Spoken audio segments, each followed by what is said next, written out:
Ya Rabbi bil Mustafa balligh maqasidana waghfir lana ma madha ya wasi'al karami. Ya Rabbi bil Mustafa balligh maqasidana waghfir lana ma madha ya wasi'al karami. Ya ما لمن ألوذ به سواك عند حلول الحادث العمم. يا رب بالمصطفى بلغ مقاصدنا واغفر لنا ما مضى يا واسع الكرم. نبينا الآمر النهي فلا أحد أبر في قولنا منه ولا نعم. يا رب بالمصطفى بلغ مقاصدنا واغفر لنا ما مضى يا واسع الكرم. هو الحبيب الذي ترجى شفاعته لكل هول من الأهوال مقتحم. يا رب بالمصطفى بلغ مقاصدنا واغفر لنا ما مضى يا واسع الكرم. اللهم صل وسلم وبارك عليه.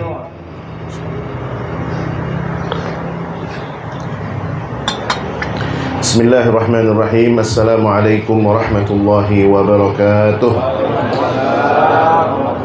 Alhamdulillah wassalatu wassalamu ala sayyidi Rasulillah Muhammad ibn Abdullah wa ala alihi wa sahbihi wa man walah wa la hawla wa la quwwata illa billah. Qalu subhanaka la ilma lana illa ma 'allamtana innaka antal alimul hakim. Qala rabbi shrah li sadri wa yassir li amri wahlul 'uqdatam min lisani yafqahu qawli. Radina billahi rabban wa bil islami dina wa bi Muhammadin nabiyyan wa rasula, amma ba'd. Ma'asyiral muslimin wal muslimat, para asatidzah, para tuan-tuan guru, para orang tua, para jamaah yang memuliakan Allah Subhanahu wa taala. Baik, Bapak Ibu sekalian berbahagia, kita lanjutkan. Kita masih menerangkan tentang hak-haknya suami yang harus ditunaikan oleh istri. Hukukuz zauj al-wajibah, hukukuz zauji al-wajibati ala zaujah, haknya para suami yang harus didapatkan dari para istri. Kita sudah sampai pada qaulul muallif rahimahullahu ta'ala, wa nafa'ana bihi wa bi'ulumihi fid dharain amin. Wa yustahabbu an yudzakkira laha ma fi sahihaini min qaulihi sallallahu alaihi wasallam. Dan diingatkan, dianjurkan untuk diingatkan. Siapa yang diingatkan? Para istri. Bu, dengar apa kagak? Kedengeran. Karena ini pesannya buat ibu nih. Bapak-bapak mah cuma manggut-manggut doang. Dalam hatinya bilang, lo dengerin tuh. Tuh. Ini selanjutnya mu'alif mengatakan wa yustahabbu an yudzakkira laha, maka dianjurkan untuk mengingatkan kepada mereka para istri ma fis sahihain, apa yang ada di dalam riwayatnya Al-Imam Al-Bukhari dan Imam Muslim dalam kitab Sahih Bukhari dan Sahih Muslim, min qaulihi sallallahu alaihi wasallam, dari sabdanya Rasulullah SAW yang berbunyi begini bunyinya, Bu. Idza batatil mar'atu hajiratan firasya zawjiha. Kalau ada, bahasanya nih orang Andara, kalau ada bini tidur sambil ngambek. Ada, Bu? Kalau di sini sih kelihatannya kagak ada. Di sini kelihatannya kagak ada. Bukan, karena nggak ada yang lagi tidur, melek semua. Nggak tahu kalau semalam ada yang ngambek apa kagak tuh. Nggak ada ya? Alhamdulillah, ahli surga semua berarti itu. Amin. Idza batatil mar'atu hajiratan firasya zawjiha. Artinya mau itu perempuan ada di kasur yang sama, atau dia pindah kamar, atau tuh laki ditendang tidur depan TV, sono wis dikunciin. Makanya kalau di adegan-adegan di film tuh sampai ada yang jadi candaan kita nih, wah pulang kagak dibukain pintu nih. Artinya begitu, kalau ada perempuan yang sampai berani begitu Pak, jangankan yang ngunciin pintu, dia ngambek aja, ngambek. Ini kalau perempuan yang faqihah, yang ngerti nih, punya ilmu. Karena kalau perempuan tidak dibarengi dengan ilmu, dia akan kalah dengan perasaannya. Kalau laki-laki, suami nggak punya ilmu, dia akan kalah dengan hawa nafsunya. Gitu. Jadi ilmu ini penunjuk nih. Makanya kalau perempuan yang mengerti, istri-istri yang solehah, itu bukan cuma soal ibadah, tapi ilmunya. Bagaimana dia menjadi seorang istri yang solehah itu, dia menyadari kalaupun dia, jangankan gue kunciin laki gue nih, gue tidur aja ngambek nggak bakalan. Makanya orang tua dulu tuh ada istilah, ibu tuh istrinya nggak bakalan makan sampai suaminya pulang, ditungguin. Kalau kita mah pulang, dilihat buka, lah udah kagak ada apa-apa ini. Yang domelin siapa coba dah? Lakinya yang domelin. Abang pulang hari ini katanya, padahal baru jam 9 doang. Terus saya makan apa ini? Lah beli kosong nasi goreng di pengkolan gitu. Bu, nih Masya Allah, nih fenomena nih. Saya bulan Syawal kemarin karena musim orang pada gambrengin anaknya, saya diminta memberikan nasihat pernikahan. Saya biasanya tuh kalau diundang nyampein nasihat pernikahan, pasti saya tolak, pasti saya nggak mau dulu. Bukannya pura-pura, bukan. Saya lebih menyarankan, coba aja ente Kiai Fulano, Kiai Masypuri, coba tuh menantunya Kiai Abdul Hamid, antum beliau aja dah. Saya yang tua-tua dulu, yang sepuh-sepuh. Ya kita mah baru nikah belasan tahun saya bilang. Tapi ya, padahal nanti kita maju juga tuh ngomong. Dan saya akhirnya harus ngomong, membicarakan sesuatu yang kadang di rumah tangga kita harus rapihin duluan. Dan sebelum saya berbicara, ini termasuk nih baca kitab kayak gini, itu kadang kita bacain dulu tuh. Kita ngobrol dulu sama istri, kita sampaikan kepada istri. Materi ceramah tuh, apalagi yang berkaitan dengan keluarga, kita sampaikan dulu sama istri. Kata istri saya, emang kenapa bang? Supaya saya itu tidak dicap sebagai pendusta. Kalau saya nasihatin orang paling pinter, paling jago lah, tapi ternyata tidak sesuai dengan apa yang saya nasihatkan, pendusta nggak tuh namanya itu? Kita nyelamahin pengantin baru nikah begini. Makanya salah satu di antara 4 sosok Pak, pantangan, bukan pantangan sih, tantangan namanya, bagi penceramah, kalau dia mampu berceramah di depan 4 orang ini hebat Pak. Saya pernah sampein belum tuh? 4 orang nih, kalau ada penceramah yang bisa berceramah dan lulus di depan 4 orang ini, 4 sosok ini hebat. Yang pertama, ceramah di depan teman waktu kecil, yang tahu nakalnya gitu tuh, tukang nyengkatin apa tuh, jambu, iya kan, metik rambutan orang, makan es kenyot 3 bayar 2. Teman waktu kecil nih, yang tahu nakalnya kita nih, iya nggak, nyelotin permen sugus di warung. Satu, kalau nih pelanggarannya kagak syariat, ya insya Allah aman-aman aja dah. Yang kedua, ceramah di depan guru. Wah ini berat nih, ceramah depan guru, rada berat nih. Wah itu bisa buyar tuh materi. Wah guru di sini nih, hilang materi ceramah kita. Khutbah Jumat ada guru depan, waduh. Makanya dulu tuh ada cerita, di balik cerita tuh, Mbah Maimun Zubair itu nggak pernah yang namanya sholat Jumat tuh di sof pertama tuh. Meskipun kalau jadi khotib, tapi kalau pas lagi nggak jadi khotib, itu nggak pernah sholat Jumat itu di sof pertama depan mimbar, nggak pernah. Selalu di belakang tiang. Mungkin orang tuh komentar, Kiai ngapain khutbah di belakang? Jadi imam apa makmum di belakang? Kiai mah depan loh, sof pertama. Ternyata di balik itu apa kata beliau? Saya menghargai khotib yang bertugas. Lah kalau ngeliat, waduh Mbah Maimun ini, ngomong apa saya begitu? Yang jadi khotib santrinya, menghargai gitu. Ini yang kedua. Yang ketiga, nah ini rada berat nih yang ketiga nih, ceramah depan mertua. Ceramah depan mertua, wah Pak, apalagi mantu Pak, kalau punya banyak dosa. Kata Kiai ini, sang mantu ceramah Kiai, ceramah udah kurang bener. Bapak Ibu sekalian, kita sebagai seorang muslim harus menyegerakan bayar hutang. Hutang harus. Mertua duduk pojokan sana, kata mertuanya, Pak, pret apa lu ngomong aja lu, katanya ngablu aja lu, katanya lagu lu nyuruh orang bayar utang, kata mertua nih, kata mertua. Ya elah lu tempo hari minjem duit sejuta SPP belum balik gitu. Enak apa kayak gitu deh. Lah iya, kagak gampang ceramah depan mertua, kagak gampang. Yang keempat, ceramah depan istri.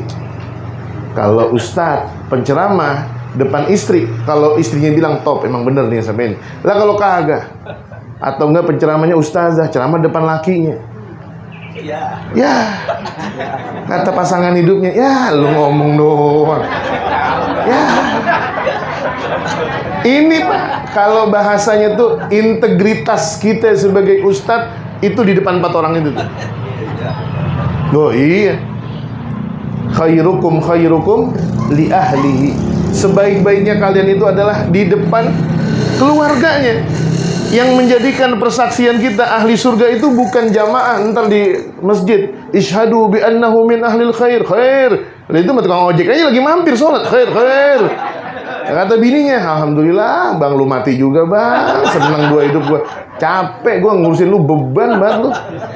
Laki pelit banget, hidup pelit banget. Asal beli murai 3 juta, cepet banget. Iya, cuma bini minta uang 200.000 beli mukena aja istikharahnya sebulan. Ada nggak model begitu, Bu? Di sini mah nggak ada, Bu, orang soleh semua nih. Ceramah di depan istri itu tantangan sendiri. Apalagi ceramah tentang nasihat pernikahan. Saya di antara cara untuk meluruskan diri saya supaya antara omongan dengan perilaku kudu sama, saya ajak bini saya ceramah. Ayo, besok saya ada undangan nih, ceramah pernikahan, ngikut. Ayo. Turun ceramah saya tanya, kira-kira apa yang saya omongin tadi bener apa kagak? Bener. Saya jalan nggak? Jalanin, udah. Tuh.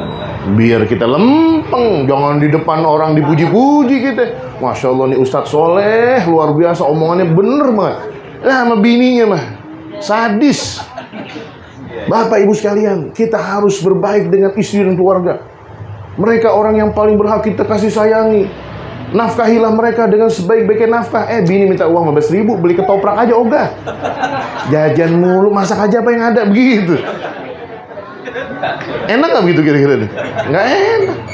Jangan sampai kita ini menjadi pendusta agama. Nah, makanya dikatakan nih, ibu-ibu sekalian yang berbahagia, termasuk diantaranya nih, jangan sampai kita ini ngaji tapi tidak diamalkan ya. Ini karena pesannya buat ibu-ibu, tolong didengarkan ibu-ibu. Idza batatil mar'atu hajiratan ala firasyiha. Ngambek. Lakinya diambekin. Ngambek doang, belum apa-apa itu. Apa kata Rasulullah SAW? Hadisnya sahih. La'anat hal malaikatu hatta tusbih. Itu istri akan dilaknat sampai subuh. Makanya Bu, jangan pernah tidur, jangan pernah memejamkan mata kecuali kalimatur ridho. Kalau dulu pesan-pesan para ulama, jangan pernah melakukan hal ini dalam 2 kondisi. Jangan pernah ngambek dengan pasangan sebelum tidur, jangan pernah ngambek dengan pasangan sebelum berangkat. Mau yang berangkat, mau yang ditinggalin, pasti akan meninggalkan kesedihan yang mendalam. Makanya ibu-ibu kalau lakinya mungkin segede-gedeknya itu laki, sengambek-ngambeknya itu laki, segede-gedeknya ibu, laki mau berangkat kerja, Bu, paksain aja, cium tangannya, cium keningnya. Kali orang Betawi ada yang begitu. Ya orang Betawi sama laki pamit gini di belakang, ini kan kembung. Nah berangkat, gitu doang. Nah berangkat, ya. Nah asal pulang kerja lakinya ke kebun, ke samping nyari banyak mana nih ya. Bu. Jadi sifat ngambek ini sebenarnya bukan karena ini diskriminasi buat perempuan. Perempuan digini dilaknat, kagak Bu. Ini menunjukkan saking li'azamati makanatiz zauj. Karena zauj itu pertanggungjawabannya berat. Makanya waktu pertemuan dulu sebelum puasa saya bilang, kita nih Pak, para suami, jangankan jadi orang belangsak, jangankan jadi orang brengsek di dunia, kita jadi suami yang soleh aja, urusan kita di akhirat panjang. Kita nih para suami jadi orang soleh, suami soleh. Jangankan orang kita brengsek nih, kita di dunia brengsek, akhlak kita jelek, jadi suami. Jangankan brengsek, jadi orang soleh aja masih panjang urusan kita di akhirat. Lah ini mah ibu-ibu tergantung kita. Kalau kita ridho masuk surga dia. Lah kita yang ditanyain, anak bukan anak kita, tanggung jawabnya di kita. Karena itulah ketika akad nikah dikatakan kata sang wali, ankahtuka wa zawwajtuka, kan gitu. Saya nikahkan Anda dan saya kawinkan Anda dengan fulanah binti fulan. Itu arsy-nya Allah bergetar. Saking agungnya itu akad. Ketika pindahnya hak perwalian seorang perempuan kepada seorang laki-laki yang bukan mahramnya, bukan ayahnya, bukan, pindah lah. Surga nerakanya udah pindah. Makanya ibu-ibu, ini yang harus disadari. Kedudukan suami itu seperti itu besarnya. Dalam hadis lainnya Rasulullah mengatakan apa? Lau kuntu amiran li ahadin an yasjud. Kalau saya boleh, kata Rasulullah, memerintahkan seorang perempuan untuk bersujud, la amartuhunna an tasjuda zaujatu li zaujiha. Saya akan perintahkan pada para istri untuk sujud pada suami. Ini kalau suaminya soleh sih, istilahnya ngedenger gini tuh, paham. Tapi istrinya juga harus soleh ya. Ya Allah, benar juga ya. Nggak ada orang yang paling bertanggung jawab tentang surga dan neraka saya kecuali para suami. Wa ma fi Tirmidzi min qawlihi, dan hadis dalam riwayat Tirmidzi juga dikatakan ayyumam ra'atin batat wa zawjuha radin anha. Nah, sebaliknya nih Bu, kalau ada istri tidur istirahat itu suaminya ridho sama dia, apa kata Sayyidina Rasulullah? Dakhalatil jannah. Ini perempuan ahli surga nih. Saya kan sering tuh namanya ngajar pulang malam udah ya. Berangkat maghrib, kadang habis isya ada terusan lagi acara. Kadang kan istri pulang udah tidur tuh. Itu alhamdulillah saya punya istri kadang gini, Bang, entah kalau saya udah tidur, abang nyampe saya udah tidur, maafin saya, ridoin saya. Tuh.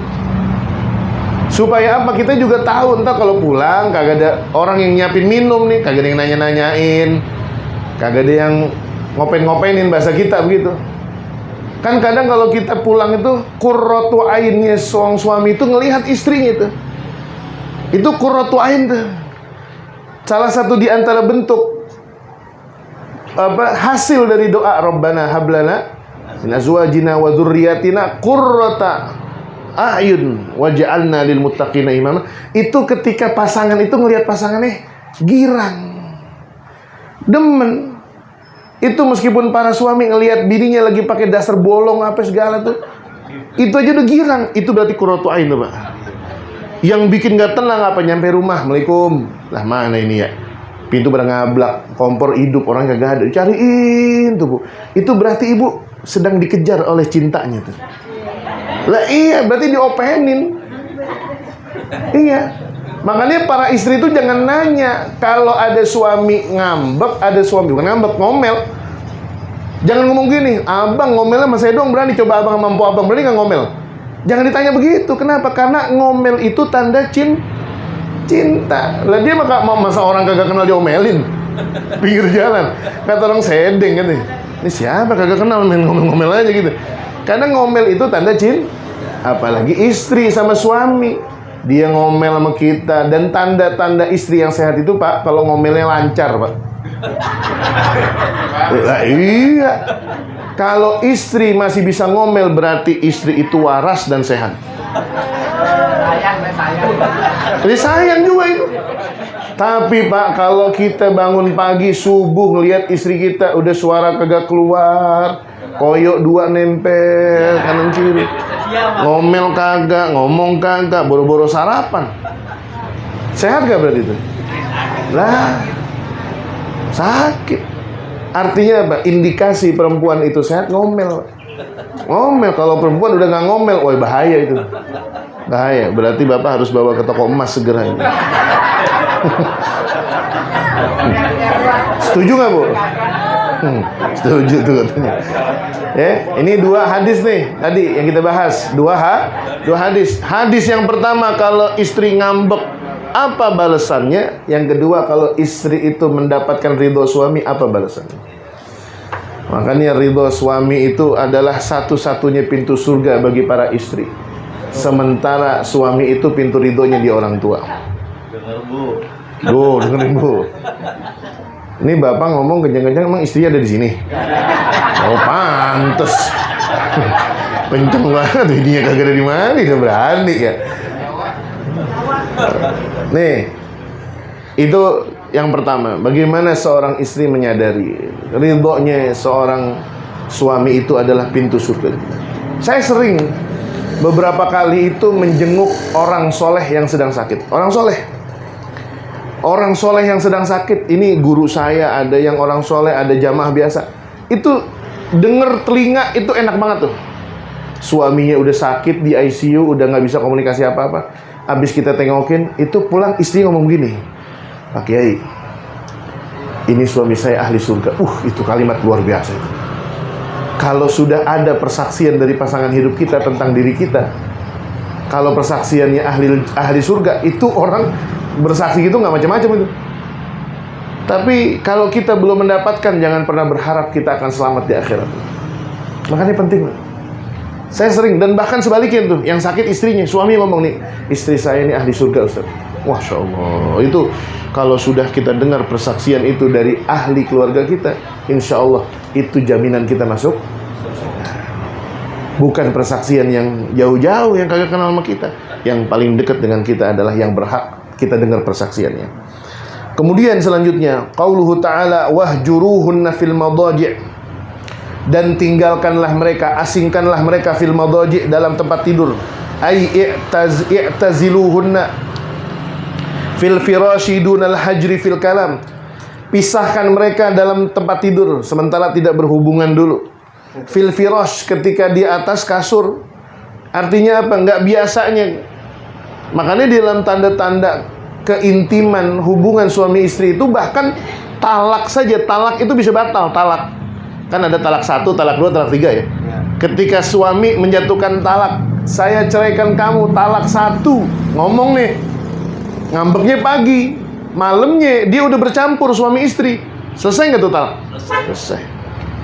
Berarti udah, tapi udah deposit, udah 1 kali, hati-hati nih, jangan main-main. Ada 2 kali lagi. Ini tandanya, rujuknya itu bisa jadi dengan tanda berhubungan suami istri. Makanya salah satu di antara terapinya, wa'taziluhunna fil firash, jangan dipergauli. Dunal hajri fil kalam, tetapi jangan dianggurin, jangan dicuekin, nggak pakai ngomong, diem aja.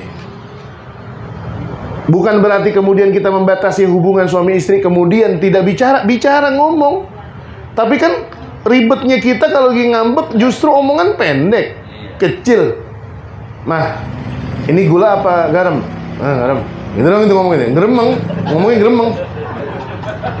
Ini mau masak apa kagak? Ya, gitu doang udah. Sampai se-WA-WA-nya aja hurufnya berkurang itu kalau lagi ngambek. Bener apa kagak tuh begitu? Ngomongnya enggak, tapi ngekel ketawanya, kan curiga gitu ini ya. Orang Indonesia begitu, Bu. Makanya saya pernah ceritain tuh. Ada suami istri punya aturan kesepakatan di rumah tangganya, Bang. Kalau kita lagi ngambek, kalau kita lagi marahan, sementara komunikasi kita lewat tulisan aja. Oh iya udah, sepakat nih laki bini nih. Waduh, ngambek, kalau lagi ngambek tulisan pakai ngomongnya pakai tulisan. Datang bulan puasa lagi ngambek. Ini suami tidur bangun-bangun udah azan subuh. Allahu Akbar, dia bangun, kesel. Apa nih? Bini apaan nih? Orang sahur kagak dibangunin. Bininya udah rapi, pakai mukena, udah mau sholat subuh. Mau kemana sini? Akhirnya batal tuh kan, lagi ngamuk, tadi ngomong, akhirnya ngomong kata suaminya. Ini istri macam apa kamu mah? Masa saya tidur nggak dibangunin sahur? Istrinya karena masih ngambek pakai kertas nulisnya. Tulis, kata istrinya apa? Udah aku bangunin Pak dari jam 3. Kata laki, udah nggak usah pakai kertas, ngomong aja. Kata istrinya, noh, lihat samping bantal. Pas dilihat samping bantal, kertas berserakan. Istrinya ngebangunin pakai tulisan. Kertas yang pertama ditulis, Pak bangun jam 3. Bangun gak tuh orang? Ya kagak, makanya kalau bikin peraturan pikir-pikir. Tuh kalau ngambek jangan ngomong nih, kita pakai kertas aja lah. Ini bener juga, kagak salah.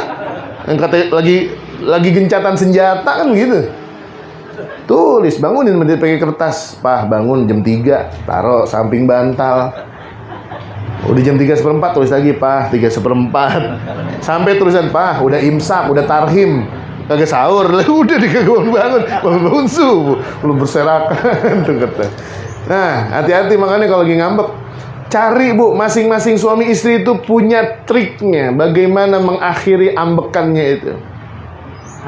Yang mati lah, jangan mati. Lah udah gedeg amat model ini kan.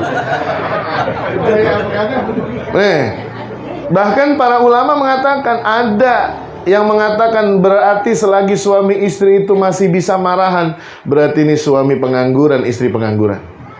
Masih sempat-sempatnya ngambek. Kalau mereka disibukkan dengan ketaatan, insya Allah nggak ada peluang untuk ngambek. Ini berarti ada satu di antara keduanya ini yang sudah menjadi pintu setan nih. Makanya gampang dicekcokin, dan sering kita ingatkan. Hadis riwayat Muslim rahimahullah mengatakan, cita-cita pasukannya iblis itu paling canggih adalah bisa mencerai-beraikan rumah tangga. Setan itu kalau cuma buat ngajarin orang bisa nginstal aplikasi Zeus, main judi online mah kecil, bisa ngebunuh orang kecil, bisa ngapa-ngapain kecil, zina kecil. Tapi kalau sudah bisa mencerai-beraikan rumah tangga, kata iblis, top nih anak buah saya yang ini nih. Dalam riwayat Muslim dari hadis Jabir ibn Abdullah mengisahkan seperti itu. Makanya setiap kali saya berpesan ketika ada acara pernikahan, acara apa namanya tuh, akdun nikah, nasihat pernikahan sekarang. Nih pengantin, abang, kakak yang baru resmi jadi suami istri, mulai detik tadi Anda mengatakan saya terima nikahnya Fulanah binti Fulan, Anda sudah masuk dalam daftar targetnya iblis. Kapan nih rumah tangga bisa cerai-berai?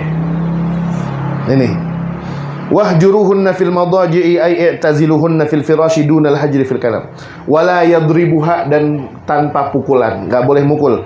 Li'anna fil hajri asaran zahiran fi ta'dibin nisa, karena semestinya al-hajr itu memisahkan istri itu mestinya bisa menghasilkan hasil yang signifikan. Apa?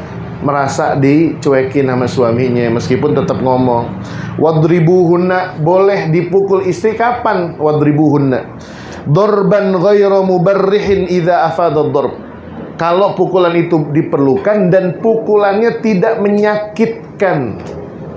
Bukan pukulan kayak KDRT, muka bengep, kepala benjol, mulut berdarah. Ini nggak boleh. Ini ada salah satu nih. Toh juga kalaupun kita bisa tinggalkan ini pukulan, bagus. Karena memang biasanya perempuan itu, mohon maaf ibu sekalian, tabiatnya berbeda-beda.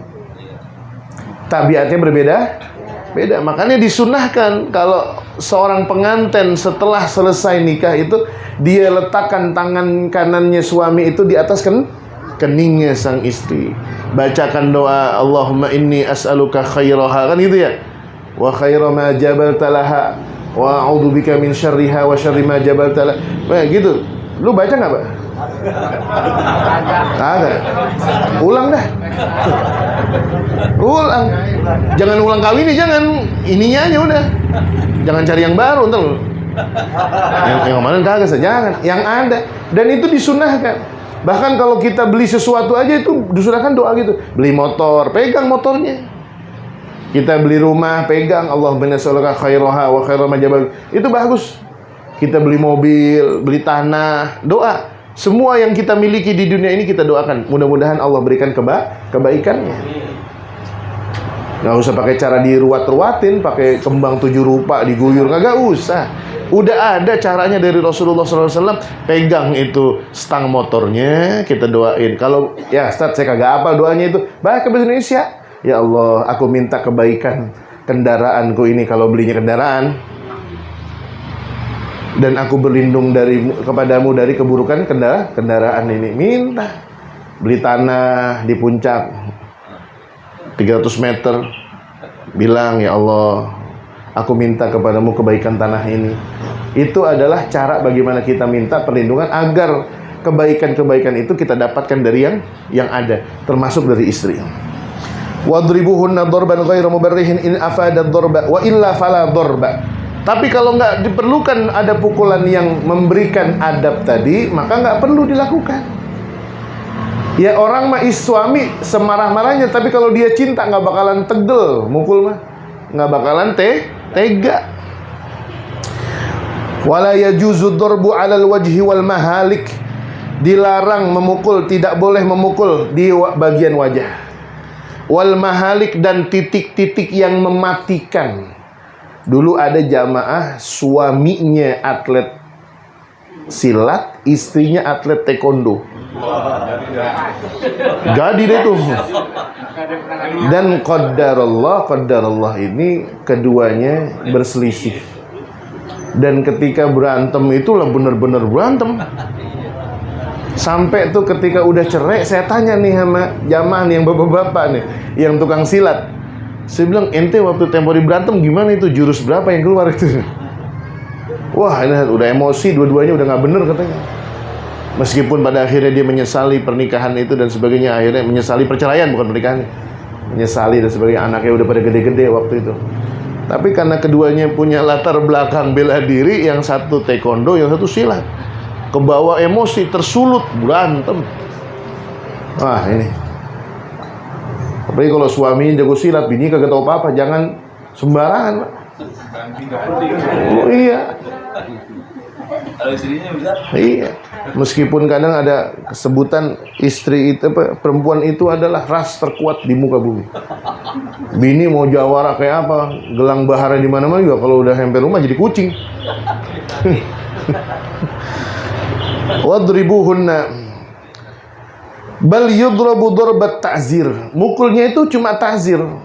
Nggak nyampe bengkak, nggak nyampe bengep, nggak nyampe cedera, nggak. Cuma pukulan aja, pukulannya gitu doang. Iya. Pukulan yang setidaknya menjadi tanda kalau suaminya lagi kurang enak hatinya.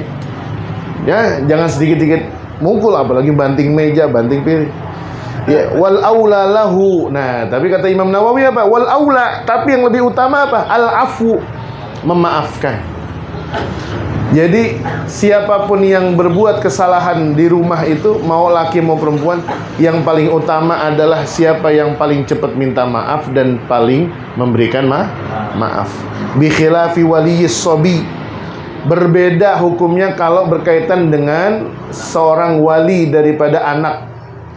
Fal aula lahu adamul afwi li'anna darbahu litta'dibi maslahatan lahu. Tapi kalau orang tua jangan pernah mudah memaafkan kepada anak dulu, supaya anak paham bahwasanya dia sudah melakukan kesalahan. Supaya anak tahu nih, misalnya anak habis ngelanggar nih, sholat subuhnya kesiangan, atau anak habis ketahuan nyolong, jangan langsung, oh iya nggak apa-apa. Jangan, kasih tahu pelajaran dulu nih. Nih kamu subuh kesiangan nih. Ayo pergi ke musola, osrakin tuh toilet musola misalnya. Berikan hukuman supaya baru dia paham kalau dia itu sudah melakukan sebuah kesalahan. Jadi sikap antara ayah dengan istri dan ayah dengan anak berbeda, Pak. Kalau kepada pasangan harus lebih sering dan mudah memaafkan. Tapi kalau dengan anak, bukannya orang tuanya kagak mau maafin, enggak. Artinya apa? Supaya anak itu belajar menjaga adab. Apalagi kalau keluar kata-kata dari anak, wah gue mau pantang, yang salah bapak, mesti bapak minta maaf sama gue. Wah, ada begitu, ada. Saya dulu pernah berteman, Pak. Sampai saat ini pertemanan saya putus. Padahal saya nggak mau tuh.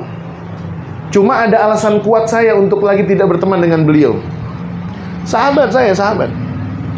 Saya suatu saat diundang ceramah maulid. Yang undang ini, yang kebetulan yang nelfon abangnya teman saya. Ini teman saya akrab, tapi abangnya karena kenal juga, datang saya. Datang kebetulan itu maulid ibu-ibu. Saya datang. Saya pertama kali datang tuh celingak-celinguk, dan dari awal saya udah gak enak.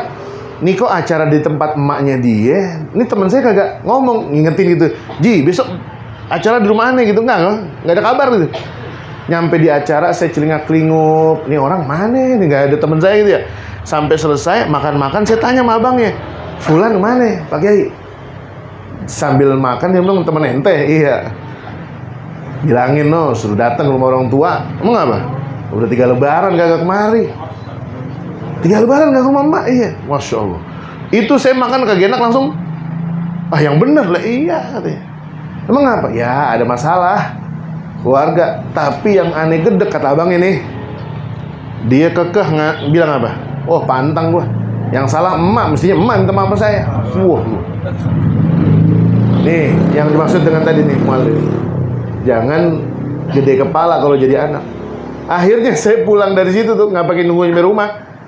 Saya telepon Fulan, sahabat saya bilang, Ji, gue denger berita tentang lu Ji, kagak enak banget Ji, mohon maaf Ji ya, gue nggak bakalan ketemu lagi sama lu nih, sampai lu datang ke rumah emak, selesai urusan lu sama orang tua, gue baru berteman lagi sama lu. Saya bilang, saya nggak tega kalau berteman sama orang durhaka model kayak ente mah. Saya kagak nunggu dijawab, saya matiin aja telepon deh, selesai. Nah ini berat nih Pak nih, jangan sampai kita melahirkan anak-anak yang membangsu karena gede kepala. Sering kalau kesalahan tuh ditolerir. Orang tua sampai, maafin ya. Tapi kalau masih orok mah nggak apa-apa, kita ngomong dia kagak ngerti. Tapi kalau udah gede, maafin mama. Apalagi semakin sepuh tuh orang tua harus nunduk-nunduk depan anaknya minta maaf. Oh jangan, pantang. Gimana pun juga orang tua itu harus di atas kepala kita. Baik. Fal aula lahu adamul afi li anna darbahu lit ta'dibi maslahatan wa darbur rajuli zaujatahu maslahatan li nafsihi. Karena mukulnya orang tua kepada anak itu tujuannya untuk memperbaiki anak. Tapi kalau kita mukul istri, kalaupun itu diperlukan, tujuannya adalah untuk memperbaiki dia agar diri kita tuh mendapatkan kebaikan dari istri. Jadi ini berbeda pertimbangannya. Hamlul wa'dhi fi hadhil ayah ala halati adamit tahaqquq wal hajru ala tahaqquqi min ghairi takarrur. Kita kalau sudah berhasil nerapi istri kita dengan nasihat-nasihat, hukuman-hukuman yang dianjurkan oleh syariat, tujuannya apa? Agar istri kita lempeng lagi nih. Kalau istri kita kagak bisa lempeng, terus terapin apa yang diperintahkan oleh agama. Wal hajru ala tahaqquq min ghairi takarrur. Wa darbu ala ma idza takarrara an-nusyuz. Tapi kalau udah diterapin, istri udah dinasihatin, tidur juga udah dipisah, tapi kok malah ngebangkang, ini di dalam Al-Quran disebut namanya nusyuz. Ada istilah dalam Al-Quran itu an-nusyuz. Huwa ma sahahur rafi'i lakinna sahahun nawawi jawazud darbi wa illam yatakarrar an-nusyuz in afadad darb. Udah dipukul masih kagak ngerti juga. Nusyuz itu bisa menjadi pertimbangan bagi suami untuk menceraikan istri. Saya tutup dengan kisah yang kemarin tuh di Madura. Habis lebaran kemarin ada seorang suami di Madura itu ngebunuh istri dan selingkuhannya. Ternyata latar belakang kisahnya kan akhirnya jadi panjang tuh. Ceritanya jadi panjang dan akhirnya dibahas oleh para kriminolog. Ketika si bapak itu pertama kali ditangkap nih, suami yang ngebunuh tuh pakai celurit tuh, amburadul semua isi perutnya itu. Ngeri, tersulut emosi. Bagaimanapun juga kesalahan istri seperti itu tidak boleh reaksi suami seperti itu juga gitu. Tapi apa ketika dia sampaikan, sebenarnya saya sudah memaafkan istri saya Pak, dia bilang pada polisi. Dan dia sudah sempat berubah. 1 tahun itu dia berubah. Tetapi kenapa dia ulangi lagi kesalahan? Itu yang saya tidak terima. Artinya apa? Dia sudah menerapkan sebenarnya. Kalau dari tampang-tampangnya, ini suami santri kelihatannya gitu. Cuma karena terulang kembali maksiat yang dilakukan oleh sang istri, sang suami kemudian emosinya tidak tertahan, habislah sudah. Nah ini makanya jangan sampai kita menyelesaikan persoalan rumah tangga itu dengan cara-cara kriminal. Islam tidak pernah menganjurkan itu. Tetapi ketika sang istri melihat tidak ada kebaikan lagi pada suaminya karena kefasikan yang nyata, boleh itu menjadikan sebab gugatan dia. Wah, saya nggak tahan. Kenapa? Waduh, suami saya Pak Ustadz lebih tahan dia bersemedi di dalam gua, nyari pesugihan daripada sholat. Sholat kagak, nyari pesugihan di gua sampai seminggu. Yang ada kaya kagak, dapur saya kebakar, udah kagak ada lagi. Jadi Apa? Ada alasan. Tapi kalau hal-hal yang ringan-ringan aja dalam agama nih, apa? Ibu cerai kenapa bu? Minta cerai sama laki? Apaan sih laki saya, Pak Hakim, tambeng banget dari mulai nikah sampai sekarang, naruh anduk di pinggir kasur mulu, tibang jemur. Masa cuma gara-gara anduk doang diminta cerai kan? Ini bukan unsur kefasikan. Saya yakin tuh hakim juga nolak. Nggak bisa nih cerai, gini doang kan? Tinggal beliin jemuran. Jemuran kecil dalam kamar taruh aja nih. Iya, ibu-ibu juga ngajarin ini kudu sabar. Sambil dipeluk suaminya. Ayah, nih caranya kalau lagi buka anduk, jangan taruh di sini ya. Nih, tangannya pegang bu, begitu bu. Dipraktekin bu gitu, jangan ambil ngomel. Kan kadang ibu ambil ngomel ambil ngulek tuh ya. Nyampe kagak. Artinya apa? Di dalam agama pun, dalam fikih nih, konteksnya nih, saya pernah sekali-kalinya apa ya bahasa saya, ngedampingin lah bahasanya. Padahal saya juga nggak punya urusan. Nih ada orang mau cerai, saya pengen tahu nih urusan ente dikabulin nggak sih? Ini istrinya nggak pengen menggugat istrinya. Suami itu sungguh-sungguh pengen bercerai. Tapi saya tahu ini masalah. Saya yakin nih hakim nggak bakalan ngabulin gugatan cerai istrinya nih. Karena bukan faktor kefasikan. Ini cuma faktor ketidakqonaahan istri aja. Suatu saat ketika sidang mediasi, saya bilang begini, Bang, saya boleh ngikut nggak? Boleh. Mau ngapain Ustaz? Saya pengen denger apa sih pandangan pengadilan agama kasus ente nih. Saya datang besoknya, tapi saya kagak pakai kostum Ustadz, nggak. Saya pakai celana, pakai kemeja, pakai topi. Ditanya, Bapak siapa? Saya tetangganya, saya bilang gitu. Oh iya, pendamping, iya silakan masuk. Ketika ruang mediasi, masuk ke ruangan tuh kan suami sama istri kan diakurin dulu nih. Selesai sidang, dibaca semua yang disampaikan fikih semua itu. Menurut hakim ini masalah bukan masalah berat, tidak ada pelanggaran syariat. Akhirnya dinasehan tuh, yang ada domelin sama bininya. Ibu harus sabar, suami rezeki itu beda-beda. Mestinya ibu harus lebih rajin lagi mendoakan suami, dukung suami, usaha suami. Nah, berarti benar juga nih. Tidak semua nusyuz itu kemudian dianjurkan untuk bercerai, kecuali nusyuznya itu sudah fasik, arah kefasikan. Pasangan udah nggak sholat, pasangan udah melakukan perzinahan, kemudian zinanya juga dia legalkan, dengan bangganya mengatakan. Ada seorang jamaah datang ke rumah tuh, Ustaz, dia udah terang-terangan Ustaz, kalau dia sudah mengaku berzina. Saya bilang, ibu udah jelas begitu silakan. Kalau dia mau bertobat, ibu harus nerima. Tapi kalau dia belum bertobat, itu kembali kepada putusan ibu untuk bisa bercerai. Kefasikan. Oleh karenanya, batasan dalam rumah tangga itu salah satu diantaranya adalah baik atau tidaknya bergantung ketaatan kita. Kalau suami masih taat, istri masih taat, masih bagus.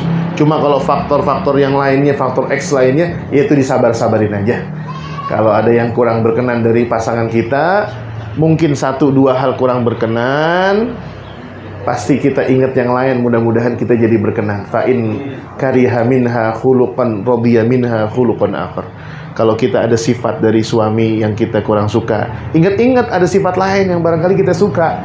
Akhirnya kita nggak jadi marah, gitu.